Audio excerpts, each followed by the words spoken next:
Aujourd'hui, nous allons voir 3 erreurs fatales que nous avons faites en immobilier. Et le dernier, c'est vraiment le pire. Donc, ne faites pas ça. Bonjour et bienvenue sur le podcast Limo. Je m'appelle Aldric et je suis avec mon épouse Jenny. Bonjour tout le monde. Donc, Ulrich, dis-moi, c'est quoi la première erreur que tu as faite lorsque tu as commencé en immobilier puis que tu ne recommandes pas du tout? Alors, est-ce que on l'a vraiment... Parce que c'était pas moi seulement, on était tous les deux. C'est vrai. Je pense que c'est notre premier achat. C'est pas qu'on s'est surendetté, mais presque. En fait, qu'est-ce que j'entends par là? C'est qu'on va faire une petite histoire. On va aller très vite là-dessus. C'est que c'est sûr, comme tout le monde, on voit plusieurs maisons, On a envie de tout acheter. on a envie de tout acheter, on se presse et tout. Et puis surtout, pour notre premier achat, en fait, ça s'est passé très très vite.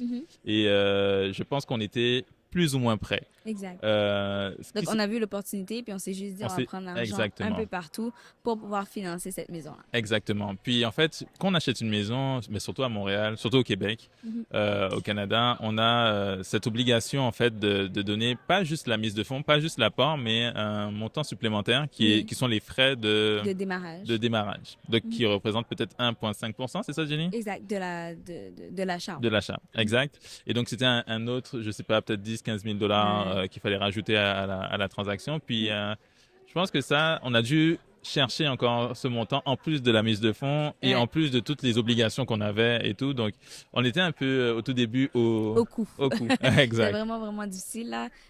Parce qu'on pense que c'est juste l'achat, c'est juste la mise de fonds, mais non, il y a toujours des choses qui viennent après. Puis c'est aussi de s'assurer que quand on achète le bien, on a les fonds pour. Parce qu'on pense souvent à t'achètes trop cher la maison. Non, on achetait au juste prix, c'était correct, mais le problème, c'était vraiment le fait que c'était beaucoup plus, en fait, beaucoup trop cher pour nos moyens quand on l'a Exact. fait. Et ça, en fait, c'est quelque chose que beaucoup de personnes qui débutent en immobilier, donc que ce soit pour l'investissement ou pour sa résidence principale, on calcule pas tout. En fait, il y a des frais cachés Exact. qu'on ne nous dit pas. Et en fait, on se retrouve à être au coup, vraiment au coup. Puis ça, c'est quelque chose qui est très embêtant quand on démarre. Et c'est une erreur, en fait. C'est À ne une pas des faire. erreurs qu'on a eues. On a pu la surmonter. Certes, c'était pas un montant... c'était quand même un bon montant quand même, faut pas mentir. On a pris du temps pour repayer comme on tout pouvait. ça. Mais je pense qu'on paye encore les pots cassés. Puis je pense même qu'on l'a refait sur un autre achat et tout. Exactement. Parce que il y a toujours des frais et tout. Tu as raison. Puis ce qu'on a fait, on a fait une première erreur, on a fait la deuxième erreur, mais c'est pour ça justement on a fait la vidéo. Pourquoi on arrête en immobilier? On va se reprendre puis on va continuer. Tu sais, c'est pas la faute de l'immobilier si on se surendette. C'est vraiment notre faute. Puis on C'est prend ça. la responsabilité puis on va continuer par la suite. Mais- Il y a quelque chose. Mais justement, sans te couper, c'est une chose que les gens ne font pas assez aussi, c'est que c'est pas parce que vous êtes préqualifié ou pour un c'est ce que certain j'allais dire. montant. Ah, ok, c'était là où tu Oui, allais. c'est ce que Ok, j'allais ben. dire. Ta capacité d'achat et Ta tout. capacité, c'est ça, parce qu'en fait, vous voyez, ben surtout nous, quand on est très jeune, on se dit, ah, ben je peux acheter jusqu'à, on va dire, un montant fictif, 500 000. Ouais. Donc la préqualification, c'est 500 000, on peut aller jusqu'à 500 000. On va aller chercher une maison à 500 000. Mais ne le faites pas. Honnêtement, je pense pas que c'est une très bonne idée. Ouais. C'est pas impossible, hein. Je dis pas que c'est mauvais forcément, mais mieux vaut éviter ça. Ouais. Pour la bonne et simple raison, essayez de trouver quelque chose un peu plus bas, comme ça vous laisse de la marge pour Ouais. pouvoir soit faire d'autres acquisitions ou aller Prévoir chercher. s'il y a quoi que ce soit. Exact. Parce que quitte à même, je te dirais de prendre un achat un peu moins élevé puis prendre achat plus travaux pour les petits travaux cosmétiques qu'il y a à faire. Donc, on a un peu d'avance là-dessus, mais de maximiser son taux d'endettement dès le premier achat, moi, je recommande pas du tout parce qu'il faut regarder c'est quoi le montant que vous êtes prêt à payer chaque mois et c'est quoi les changements que ça va arriver par rapport à votre budget. Exact. Puis en fait c'est le second point pour moi, c'est plus ou moins corrélé. Ouais. Pour la bonne et simple raison que c'est les gens qui vont. Alors là, c'est une forme de surendettement, mais c'est s'endetter encore plus à cause de travaux. Ouais, ça, c'est Donc, la deuxième surtout erreur. qu'on achète dans l'ancien. Ouais. Vous voyez? C'est moins cher l'ancien, mais tu payes d'une autre manière. Exact, c'est ça. Donc en fait, il faut se dire une chose, c'est que quand on achète de l'ancien, il y a toujours Des travaux. des travaux, des bobos, des choses à rénover, à faire, etc. Puis je sais pas si il y a beaucoup de notre audience qui ont déjà des immeubles ou en tout cas qui ont déjà travaillé avec des gens dans le domaine de la construction, des artisans ou quoi que ce soit.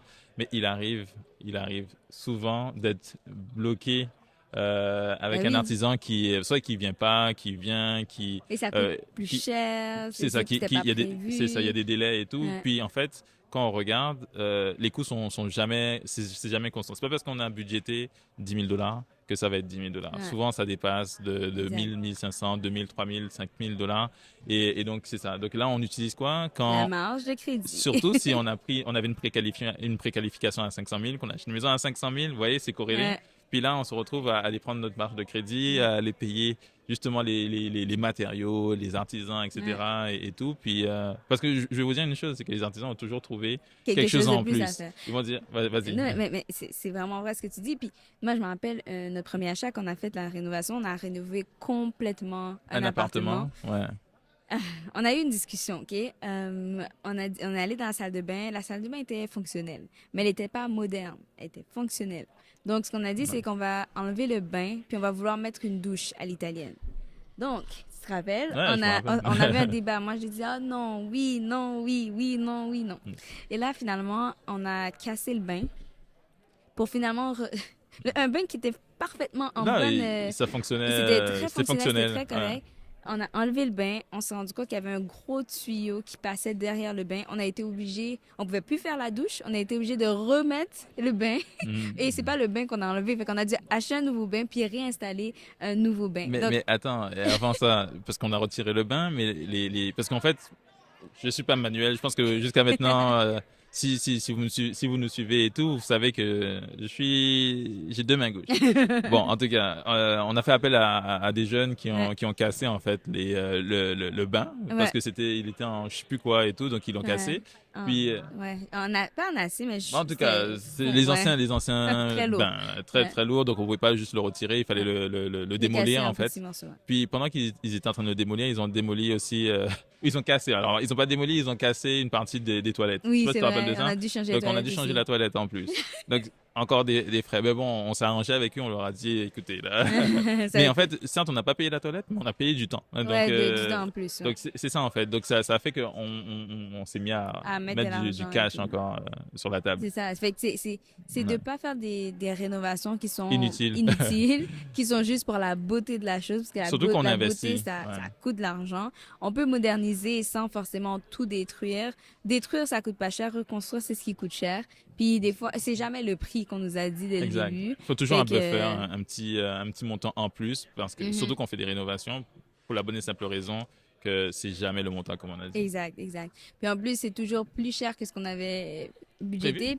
Puis l'affaire, c'est que si c'est moins cher et que tu refais affaire avec la même personne, il va trouver un moyen de glisser un petit 200, 500, 1000 pièces de plus pour reprendre l'argent qu'il n'a pas pu faire au début. Exact. Fait que, c'est vraiment important de pas se mettre à juste dépenser pour les rénovations, juste pour faire des rénovations, vraiment de manière calculée et dépenser moins de son budget parce que ça va sûrement être à votre budget de toute façon. Et juste un petit aparté, juste pour dire que en ce moment on est, comme vous voyez, on n'a pas le même background que d'habitude, le même arrière-plan. Exact. On est au FinCon, c'est une conférence dont Jenny et moi on a décidé d'aller comme ça. C'est à Atlanta.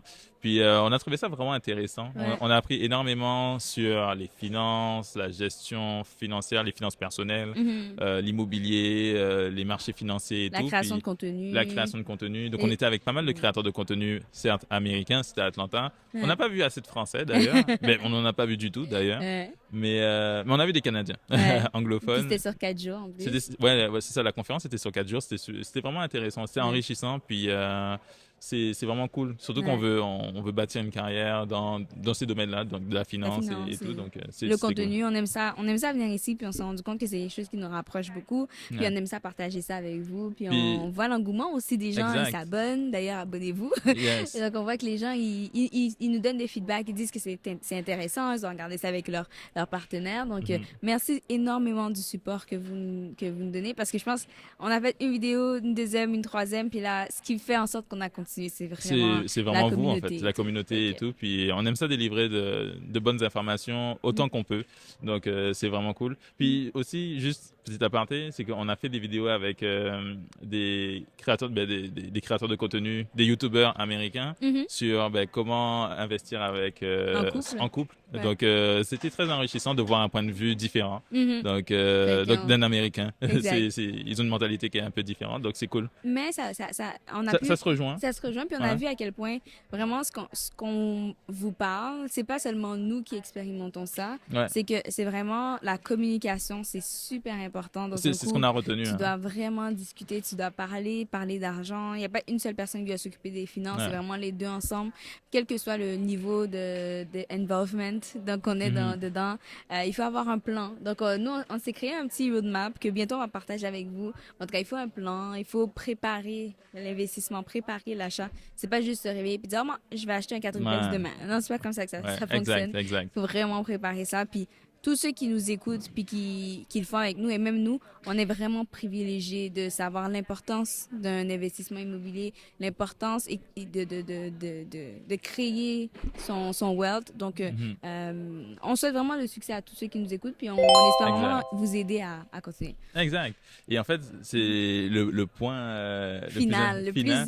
Mais important. le pire, c'est on a bien fait cette petite transition parce Uh-huh. que ça nous amène à justement le fait d'investir en couple ou Exact. à plusieurs À en plusieurs. partenariat en fait. C'est ça. C'est pas forcément en couple, mais en partenariat.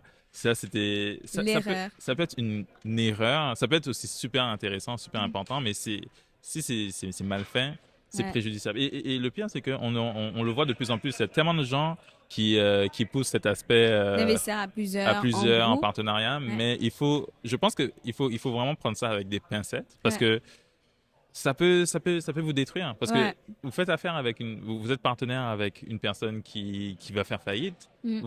La personne peut vous mettre dans un problème Ouais. ou quoi que ce soit. Donc, je sais pas si tu as Vraiment. des choses à dire Mais c'est là-dessus. ça, c'est Et vraiment. on a expérimenté, ben alors, Ouais. peut-être pas quelqu'un qui a fait faillite, mais on a expérimenté un petit truc. Mais en tout cas, Ouais. vas-y.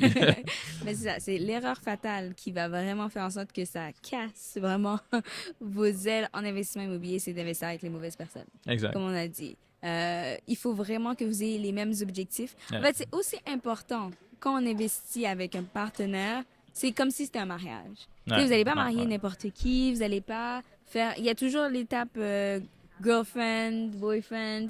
C'est commencer à parler d'argent déjà pour savoir c'est quoi qui est important parce que Ouais. la place de l'argent peut vraiment briser un couple. C'est une raison pourquoi l'argent, c'est ce qui fait en sorte que les couples, ils se laissent. Donc, Ouais. c'est la même chose pour l'investissement immobilier. Si vous investissez avec quelqu'un qui a d'autres projets, qui a d'autres problèmes financiers et que finalement, après 1 an, après 2 ans, cette personne-là dit, je veux tout mon argent et que vous pouvez pas... Tu sais, ça crée des frustrations. Si cette personne-là ne fait rien du tout Et en vous mettez investissement à tout faire et vous et faites tout. tout, ça Ouais. crée des problèmes et Ouais. vous vous dites, mais pourquoi je donne 50% de la plus-value si cette personne ne fait rien absolument. Et il Exact. répond même pas aux emails des locataires ou quelque chose comme ça. Ou Donc, qui veut pas se déplacer. qui veut pas se et tout. déplacer, qui fait aucun effort. Donc, C'est c'est super important de bien préparer, structurer son partenariat. Mhm. Donc, nous, on parle de couple, certes. C'est pour ça que la chaîne existe, Couple Imo. C'est parce Mhm. qu'on veut parler de... Parce que ça, c'est ton père qui dit ça souvent. C'est que le plus gros partenariat qui existe, logiquement, pour un homme et une femme, c'est le mariage, en fait. Mhm. Hein. Donc, on est partenaire d'affaires, on est partenaire de De vie, vie. etc. Donc, c'est pour ça qu'on en parle, parce qu'on sait quels sont les challenges. Ouais. Et je pense que vous aussi, si vous êtes en couple, vous êtes marié ou fiancé ou quoi que ce soit, vous savez que des fois, c'est pas facile. Mhm. Et il y a une communication. Et la communication, c'est ce qui est revenu beaucoup cette semaine lorsqu'on parle avec du monde. Puis ça, c'est super important de bien structurer cet aspect-là. Que ce soit la partie légale, mais aussi la partie financière, que la partie responsabilité, donc la gestion. Exact. Vraiment, il y a vraiment plusieurs choses à faire que juste te dire, ah, t'as la mise de fonds, j'ai la mise de fonds, on se met ensemble, on achète. Ou tu as la mise de fonds, puis j'ai le temps et tout. Mais en tout cas, il faut vraiment mettre les choses à plat. Mhm. Avoir de la documentation. Donc, c'est ça, c'est super important. Mhm. Puis, c'est pour ça que je pense que prochainement, on va peut-être parler avec un notaire qui va nous parler justement ce sera plus pour les couples, du contrat de mariage. Ouais. Est-ce que c'est important d'en avoir un quand on investit en immobilier Ouais. ou on fait un business ou quoi que ce soit? Mhm. On n'y pense pas, on se dit, on se marie, c'est correct et tout. Ouais. Puis, Voilà. Non, c'est pas... Et même peut-être aussi avec un avocat pour savoir c'est quoi la structure qu'il faut avoir C'est ça. on investit avec une personne random comme ça, puis on se met ensemble, Exact. on achète. Est-ce que c'est une bonne idée? C'est quoi les risques? Tout ça. C'est ça. Donc, je pense que c'est toutes les petites choses qu'on veut faire. Mm. Cette conférence, je pense, nous a ouvert l'esprit, ouvert les yeux Les yeux sur pas sur pas mal mal de de petites choses qu'on choses, peut hein. faire, Ouais. qu'on a envie de faire, qu'on est excité de faire aussi, de partager tout ça avec Ouais. vous. Donc si c'est ce genre de choses que vous voulez voir, laissez un commentaire. Laissez un commentaire. Dites-nous, Ouais, avocats, notaires ou les professionnels que vous voulez qu'on amène dans cette chaîne pour c'est ça. parler d'investissement de couple en partenariat. C'est vraiment quelque chose qu'on aimerait faire, mais on a besoin de savoir si ça vous intéresse aussi. Puis, petite chose aussi, ce que Jenny a dit, on va vous donner du travail. Donc, non, mais en fait, on a aussi commencé justement dans ce qu'on va sortir prochainement. On a comme un framework Mhm, qu'on est en train de mettre en place pour justement aider les gens à mieux investir en couple mhm. ou en partenariat ou peu importe. Mais justement, une des sections, c'est plus ou moins la communication et on Ouais, a créé un petit jeu oui, justement pour en les fait couples. pour apprendre à se connaître Mhm. un peu mieux côté financier. Donc on a laissé en fait dans la description un Comme lien un lien, vous pouvez juste écrire votre courriel et votre nom pour dire que vous êtes intéressé. intéressé. Puis nous, Et nous, déjà, ça va faire en sorte qu'on puisse vous envoyer des courriels sur vraiment des des nouveautés, thématiques des et tout. choses Ouais, qui vont sortir. Mais aussi, vous êtes les premiers à savoir lorsque le jeu est disponible. ouais, Donc, on va même peut-être faire une petite surprise pour vous. Là. Fait que, exact, inscrivez votre nom, comme ça, on peut savoir que ça vous intéresse et que le jeu, vous avez envie de le tester avec votre partenaire. exact. Donc, guys, abonnez-vous et partagez cette vidéo avec quelqu'un que vous pensez investir, avec qui vous voulez investir prochainement. Et on vous voit dans une des prochaines vidéos à plus tard Ici. ici. Bye, Bye. guys!